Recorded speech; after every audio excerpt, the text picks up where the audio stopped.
AP cabinet సమావేశం ముగిసింది. సుమారు 3 గంటల పాటు సాగిన ఈ సమావేశంలో పలు అంశాలపై చర్చించిన కేబినెట్ వాటికి ఆమోదం తెలిపింది. సిఆర్డీఏ ఆమోదించిన 23 అంశాలకు కేబినెట్ గ్రీన్ సిగ్నల్ ఇచ్చింది.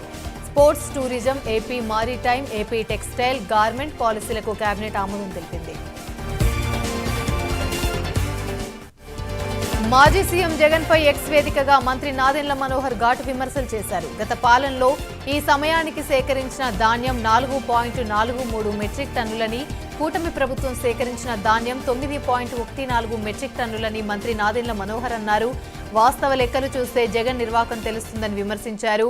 ఇక ఈ మేరకు జిల్లాల వారీగా వివరాలను నాదెండ్ల ఎక్స్లో పోస్టు చేశారు.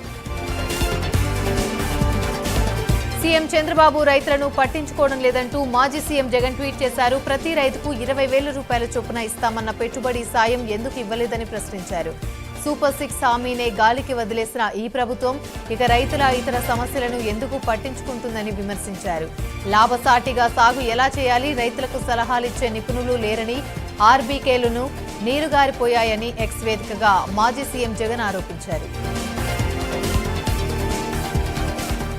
ధాన్యం కొనకుండా రైతులను సీఎం చంద్రబాబు రోడ్డున పడేశారని మాజీ సీఎం జగన్ విమర్శించారు.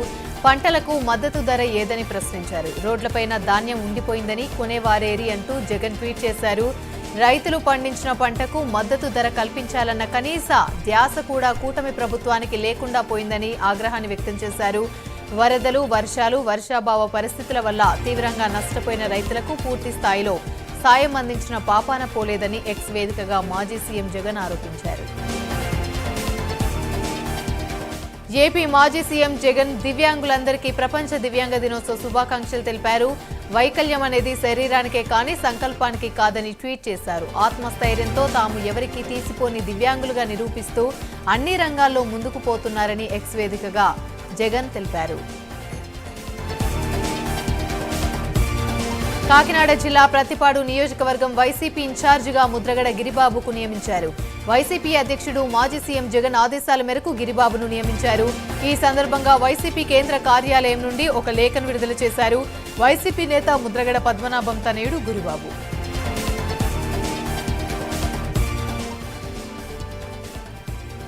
కాకినాడ మాజీ ఎమ్మెల్యే ద్వారంపూడికి కూటమి సర్కార్ షాక్ ఇచ్చింది. కాకినాడ పోర్టు ద్వారా పీడీఎస్ రైసు అక్రమ రవాణా నేపథ్యంలో ఇటీవల డిప్యూటీ సీఎం పవన్ కళ్యాణ్ తనిఖీలు చేశారు. అధికారులు అలర్ట్ అయ్యారు. ప్రతిపాడు మండలం లంపకలోవలోని ఉన్న మాజీ ఎమ్మెల్యే ద్వారంపూడి చంద్రశేఖర్ రెడ్డికి చెందిన వీరభద్ర ఎక్స్పోర్ట్స్ కంపెనీకి ఏపీ పొల్యూషన్ కంట్రోల్ బోర్డు అధికారులు నోటీసులు జారీ చేశారు. కంపెనీ కార్యకలాపాలు నిలుపుదల చేయాలంటూ ఆదేశాలు జారీ చేశారు. ఏలూరు జిల్లాలో వైసీపీకి బిగ్ షాక్ తగిలింది. మాజీ డిప్యూటీ సీఎం ఆళ్ల నాని కాసేపట్లో టీడీపీలో చేరనున్నారు. ఉండవల్లిలోని సీఎం చంద్రబాబు సమక్షంలో టీడీపీ కండువా కప్పుకోనున్నారు. కొద్ది నెలల క్రితమే ఆళ్ల నాని వైసీపీకి రాజీనామా చేశారు. అయితే ఆళ్ల నాని చేరికపై కొంతమంది టీడీపీ నాయకులు ఆగ్రహాన్ని వ్యక్తం చేస్తున్నారు. టీడీపీలో చేరే ముందు పార్టీకి, కార్యకర్తలకు క్షమాపణ చెప్పాలని డిమాండ్ చేస్తున్నారు. కాకినాడ పోర్టులో పీడీఎస్ రైస్ అక్రమ రవాణా వ్యవహారంలో కలెక్టర్ షణ్మోహన్ సమీక్ష నిర్వహించారు. కాకినాడ పోర్టులో షిప్ ని సీజ్ చేశామని ఆయన తెలిపారు. గత నెల 27న షిప్ లో దొరికింది రేషన్ బియ్యమే అని ప్రస్తుతం స్పష్టం చేశారు. షిప్ పోర్టు యంత్రాంగం కస్టడీలో ఉందన్నారు. పీడీఎస్ అక్రమ రవాణా నిలిపివేసేందుకు పోలీస్, రెవెన్యూ, కస్టమ్స్, పౌర సరఫరాలు, పోర్టు అధికారులతో కమిటీ వేశామన్నారు. అక్రమ రవాణాపై ఏదైనా సమాచారం ఉంటే తమకు ఇవ్వాలని కలెక్టర్ సూచించారు. తెలంగాణలో 3వ రోజు ప్రజాపాలన విజయోత్సవాలు కొనసాగుతున్నాయి. ఇవాళ మున్సిపల్ శాఖ ఆధ్వర్యంలో హైదరాబాద్ రైజింగ్ పేరిట పలు ప్రారంభోత్సవాలు జరగనున్నాయి. అభివృద్ధి పనులను రేవంత్ రెడ్డి ప్రారంభించనున్నారు. Zoo park, Aramghar flyover, sewage treatment ప్లాంట్లను సీఎం ప్రారంభించనున్నారు. అలాగే ఎంఏయుడి ప్రాజెక్టులను, హెచ్సిఐటిఐ పనులకు, యుఎల్బిఎస్లోని అమృత్ పనులకు ఆయన శంకుస్థాపన చేయనున్నారు. కేబీఆర్ పార్క్ చుట్టూ 6 జంక్షన్లలో మల్టీ లెవెల్ ఫ్లైఓవర్లకు రేవంత్ రెడ్డి శంకుస్థాపన చేయనున్నారు. హైదరాబాద్ గాంధీ భవన్లో ప్రజా విజయోత్సవ సంబరాలు ఘనంగా నిర్వహించారు. రాష్ట్రంలో కాంగ్రెస్ పాలనకు ఏడాది పూర్తి అవడంతో ఫిషరీస్ కార్పొరేషన్ చైర్మన్ మెట్టు సాయి కుమార్ ఆధ్వర్యంలో వేడుకలు చేసుకున్నారు. నియంత పాలన నుంచి ప్రజాపాలన వచ్చిన రోజుని సాయి కుమార్ అన్నారు. నిరుద్యోగులను, అమరవీరుల కుటుంబాలను, ప్రజా సంఘాలను హక్కున చేర్చుకున్న పార్టీ కాంగ్రెస్ పార్టీ అన్నారు. లగచెర్ల కేసులో నిందితుడు సురేష్ ను పోలీసులు కస్టడీలోకి తీసుకున్నారు. సురేష్ ను సంగారెడ్డి జైలు నుండి వికారాబాద్ పోలీసులు తాండూరు డీఎస్పీ ఆఫీస్కు తరలించారు. వికారాబాద్ జిల్లా కలెక్టర్పై దాడి కేసులో సురేష్ ను పోలీసులు ప్రశ్నిస్తున్నారు. కొడంగల్ మాజీ ఎమ్మెల్యే పట్నం నరేందర్ రెడ్డికి సురేష్ కి మధ్య జరిగిన సంభాషణలపైన పోలీసులు ఆరా తీస్తున్నారు. కాంగ్రెస్ ప్రభుత్వం పాలన ఏడాది పూర్తయిన సందర్భంగా మంత్రి పొన్నం ప్రభాకర్ ప్రజలందరికీ హృదయపూర్వక ధన్యవాదాలు తెలిపారు. భవిష్యత్తులో ప్రజల ఆకాంక్షలకు అనుగుణంగా కాంగ్రెస్ పార్టీ భవిష్యత్తు కార్యాచరణ రూపొందిస్తుందని పొన్నం ప్రభాకర్ అన్నారు. సంవత్సర కాలంగా ప్రజలు ఏ విధంగా ఆశీర్వదించారో భవిష్యత్తులో కూడా అలానే ఆశీర్వదించి కాంగ్రెస్ ను బలోపేతం చేయాలని మంత్రి పొన్నం కోరారు.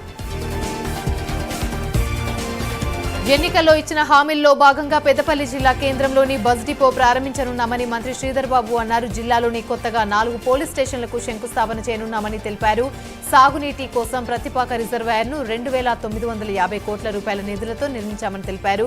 ప్రజల ఆశీర్వాదంతో కాంగ్రెస్ పార్టీ ఇచ్చిన హామీలను నెరవేర్చగలుగుతుందని మంత్రి శ్రీధర్ బాబు అన్నారు. తెలంగాణ సీఎం రేవంత్ రెడ్డితో మాజీ మంత్రి బీఆర్ఎస్ ఎమ్మెల్యే తలసాని శ్రీనివాస్ యాదవ్ మర్యాదపూర్వకంగా భేటీ అయ్యారు. జూబ్లీహిల్స్ నివాసంలో రేవంత్ రెడ్డిని తలసాని శ్రీనివాస్ యాదవ్ కలిశారు.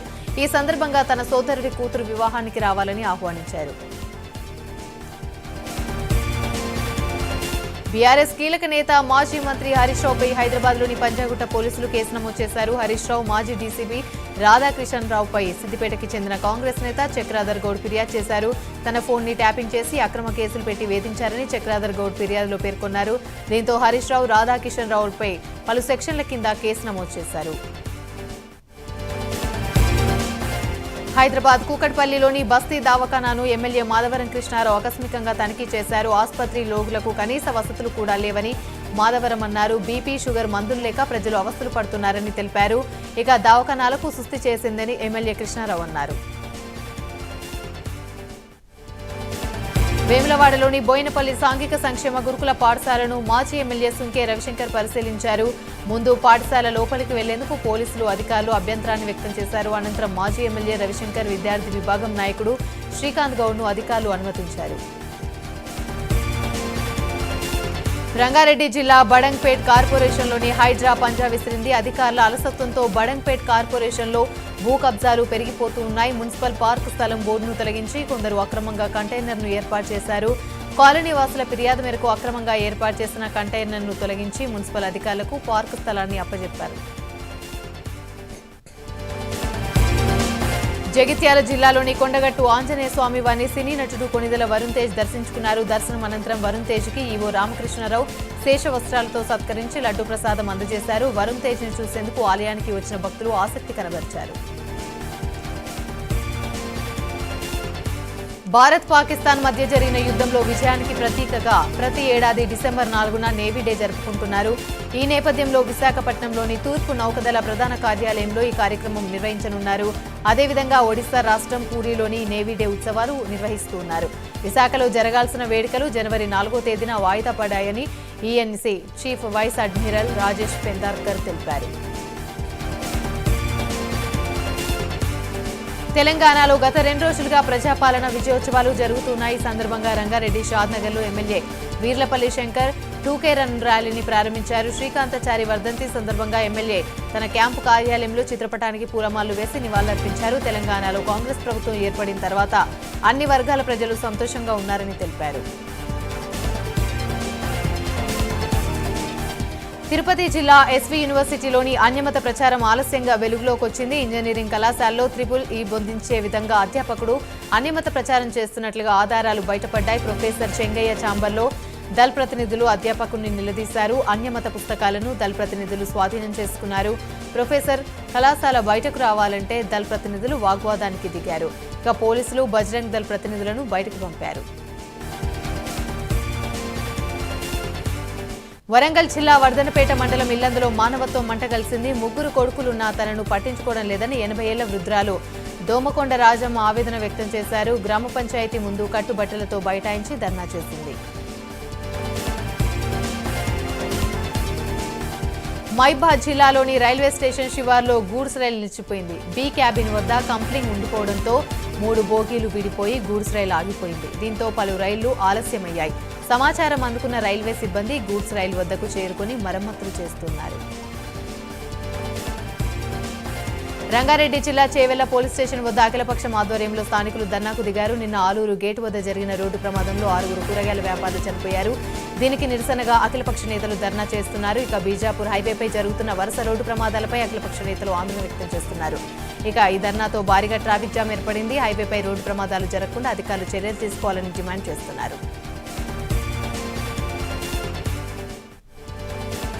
పార్వతీపురం మన్యం జిల్లాలో ఐటీటీఏ కార్యాలయం వద్ద గిరిజన గురుకుల అవుట్సోర్సింగ్ ఉపాధ్యాయులు నిరాహార దీక్ష చేపట్టారు. అవుట్సోర్సింగ్ ఉద్యోగులకు ఇచ్చిన హామీలను వెంటనే అమలు చేయాలని డిమాండ్ చేశారు. 13 రోజులుగా నిరాహార దీక్ష చేస్తున్న గిరిజన శాఖ మంత్రి ఏమాత్రం స్పందించడం లేదని ఆగ్రహాన్ని వ్యక్తం చేశారు. తక్షణమే తమ డిమాండ్లు పరిష్కరించకపోతే మంత్రి సత్యారాణి కార్యాలయాన్ని ముట్టడిస్తామని హెచ్చరించారు. మైబాద్ జిల్లా నర్సింహులపేట మండలం కౌసల్య దేవిపల్లి పంచాయతీ కార్యాలయం ఎదుట రైతులు ఆందోళనకి దిగారు. ఇటీవలే కురిసిన భారీ వర్షాలకు ఎకరాల కొద్దీ పంట నష్టం జరిగిందన్నారు. పంట నష్ట పరిహారం ఇవ్వకుండా దళారుల సాయంతో అధికారులు తమకు అన్యాయం చేస్తున్నారని రైతులు నిరసన వ్యక్తం చేస్తున్నారు. ఉన్నతాధికారులు స్పందించి వెంటనే న్యాయం చేయాలని డిమాండ్ చేశారు.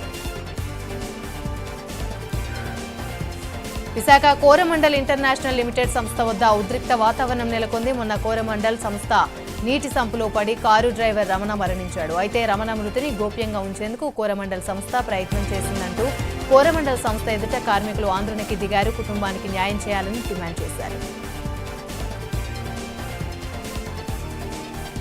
ఛత్తీస్గఢ్లోని దంతేవాడ జిల్లాలో పోలీసు అధికారుల సమక్షంలో 2 నక్సలైట్లు లొంగిపోయారు. పోలీసులు ప్రవేశపెట్టిన లోన్ వర్రాటు ప్రచారానికి ఆకర్షితులై నక్సలైట్లు జనజీవన స్రవంతిలో కలిశారు. లొంగిపోయిన 2 నక్సలైట్లకు పునరావాస పథకం కింద ఒక్కొక్కరికి 25,000 రూపాయల ప్రోత్సాహక బహుమతిని అందజేశారు. ఇక ఈ ప్రచారానికి ఆకర్షితులై 886 మంది నక్సలైట్లు లొంగిపోయారు.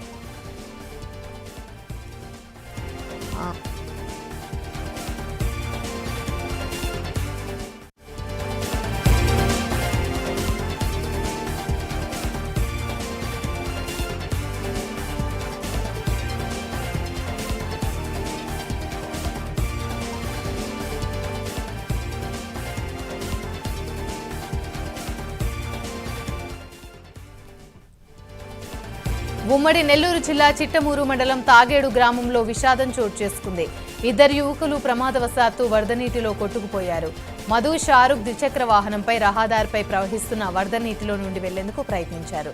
నీటి ఉధృతికి ప్రమాదవశాత్తు కొట్టుకుపోయారు. పోలీసులు 2 యువకుల ఆచూకీ కోసం గజ ఈతగాళ్ల సాయంతో గాలింపు చర్యలు చేపట్టారు. హైదరాబాద్ ఇబ్రహీపట్నంలోని కానిస్టేబుల్ నాగమణి హత్య కేసులో దర్యాప్తు కొనసాగుతుంది. పరువు హత్యతో పాటు ఆస్తి వివాదం కోణంలో పోలీసులు వివరాలు సేకరిస్తున్నారు. నాగమణి తమ్ముడు పరమేష్ ను పోలీసులు అదుపులోకి తీసుకుని విచారిస్తున్నారు. పరమేష్ కు సహకరించిన నిందితుల కోసం 3 బృందాలతో పోలీసులు గాలింపు చేపట్టారు.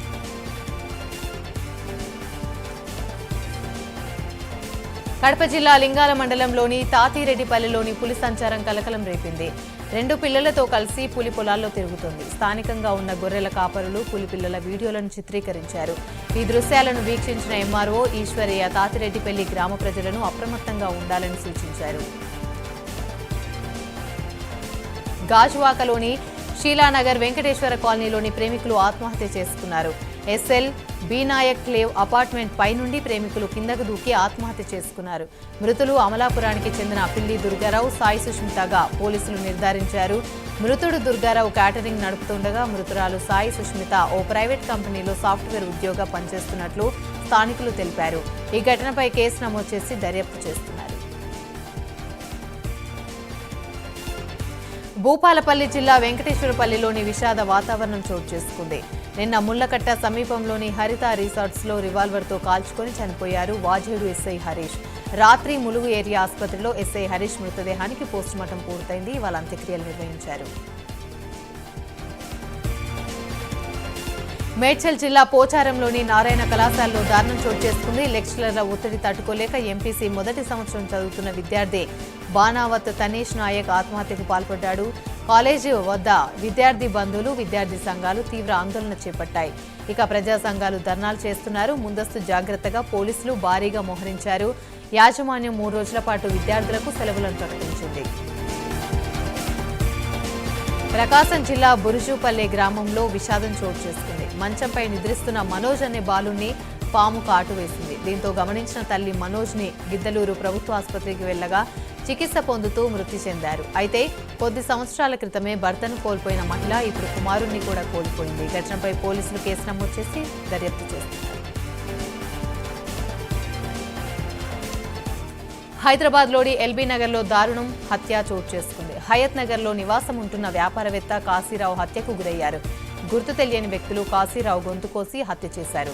పోలీసులు ఘటనా స్థలానికి చేరుకుని కేసు నమోదు చేసి క్లూస్ టీం ఆధారంగా దర్యాప్తు చేపట్టారు. వరంగల్ నగరంలోని రంగంపేటలో కాకతీయ గ్రామీణ బ్యాంకు ఉద్యోగి రాజ్మోహన్ ని గుర్తు తెలియని వ్యక్తులు చంపేశారు. రాజ్మోహన్ ని కత్తులతో పొడిచి చంపిన దుండగులు ఆపై కాళ్లు చేతులు కట్టేసి కారులో పడేశారు. ఆగి ఉన్న కారులో గుర్తు తెలియని వ్యక్తి మృతదేహాన్ని గుర్తించిన స్థానికులు వెంటనే పోలీసులకు సమాచారం అందించారు. పోలీసులు ఘటనా స్థలానికి చేరుకుని డెడ్ బాడీని పరిశీలించి వివరాలు సేకరించారు. చిత్తూరు జిల్లా గంగాధర నెల్లూరు నియోజకవర్గం భారీ వర్షాలతో అతలాకుతలమైంది. నిన్న కురిసిన వర్షానికి మారేపల్లి సమీపంలోని మద్దిలేరు వంకలో నీరు ఉధృతంగా ప్రవహిస్తుంది. మద్దిమాను మడుగు ప్రాజెక్టు పూర్తిగా నిండిపోయింది. ప్రాజెక్టు పరిసర ప్రాంతాల నుంచి ప్రజలు అప్రమత్తంగా ఉండాలని అధికారులు హెచ్చరించారు. తిరుమల ఘాట్ రోడ్లోని కొండ చర్యలు భారీ వృక్షాలు విరిగిపడ్డాయి. 4 రోజులుగా భారీ వర్షాలు కురిశాయి. కారణంగా తిరుమలకి 5 కిలోమీటర్ల దూరంలో రెండో ఘాట్ రోడ్లో భారీ వృక్షాలు కూడా విరిగిపడ్డాయి. దీంతో రాకపోకలకి తీవ్రంగా అంతరాయం ఏర్పడింది. ఇక విరిగిపడుతున్న కొండ చర్యలను ఫారెస్ట్ అధికారులు ఎప్పటికప్పుడు తొలగిస్తున్నారు. చెన్నై తిరువన్నమలైలోని విషాద ఘటన చోటు చేసుకుంది. గిరివలయం రోడ్లోని మహాదీపం కొండపై నుంచి కొండ చర్యలు జారిపడ్డాయి. ఈ కొండ చర్యల్లో 100 మీటర్ల ఎత్తు నుంచి ఇంటిపై పడడంతో 7 మృతి చెందారు. రక్షణ సిబ్బంది ఘటనపై స్థలాన్ని చేరుకుని 24 గంటల పాటు కష్టపడి మృతదేహాలను బయటకి తీశారు. ఈ ఘటనతో మృతుల కుటుంబ సభ్యులు కన్నీరు మున్నీరుగా విలపిస్తున్నారు. స్టాలిన్ సంతాపాన్ని ప్రకటించారు. బ్యాడ్మింటన్ ప్లేయర్ పీవీ సింధు త్వరలో పెళ్లిపీటలెక్కబోతున్నారు. హైదరాబాద్కు చెందిన బిజినెస్ మ్యాన్ వెంకటదత్త సాయితో పీవీ సింధు పెళ్లి నిశ్చయమైంది. ఈ విషయాన్ని ఆమె తండ్రి పీవీ రమణ వెల్లడించారు. ఇరు కుటుంబాల మధ్య కొన్నేళ్లుగా సాన్నిహిత్యం ఉన్నట్లు తెలిపారు. డిసెంబర్ 22న రాజస్థాన్లోని ఉదయ్పూర్లో అతి కొద్ది మంది అతిథుల సమక్షంలో గ్రాండ్గా పెళ్లి జరగనుంది.